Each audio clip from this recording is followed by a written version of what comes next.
we're hunting on public ground, so it's open to anybody. And we get to our spot, and there's a bunch of cars there. There's a bunch of guys out there hunting, which is great. You know, it's great to see the sport being held up.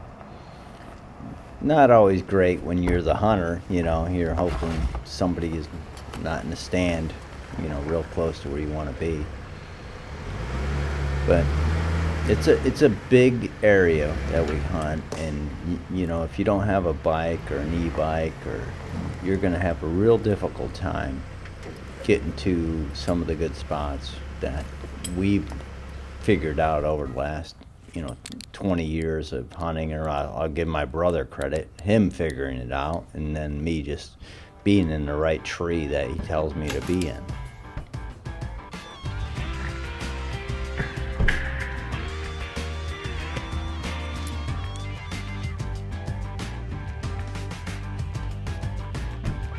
It's a party on the island.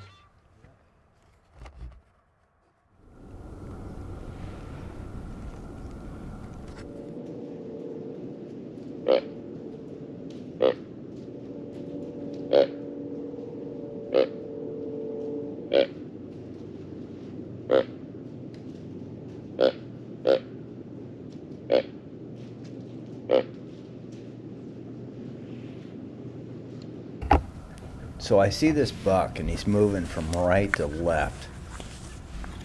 He's moving away from me, so I'm going to put some red circles on there to show where he's moving at. You can kind of see him in the video.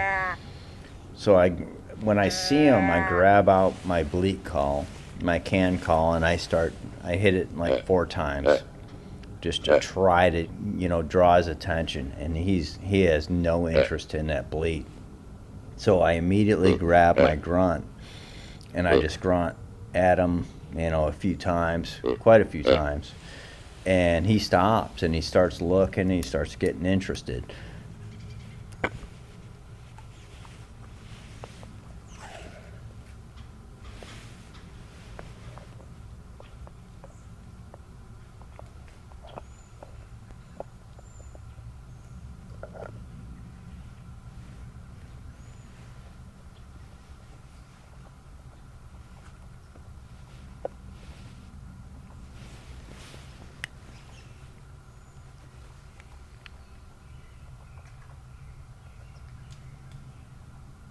So you're going to see he's going to start moving, and I kind of lose him for a minute. You know how deer are. They'll stop, and they'll stand there for, you know, 10 minutes without moving. So he stands there for a little bit, and I actually turn my cameras off because I kind of lost him. And when the cameras were off, I just hit my grunt a few more times, and I seen more movement. So I turned my cameras back on, and he was starting to angle towards me, and he's coming down, and he gives me this shot. So this is what we got.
Yeah, I hit him high.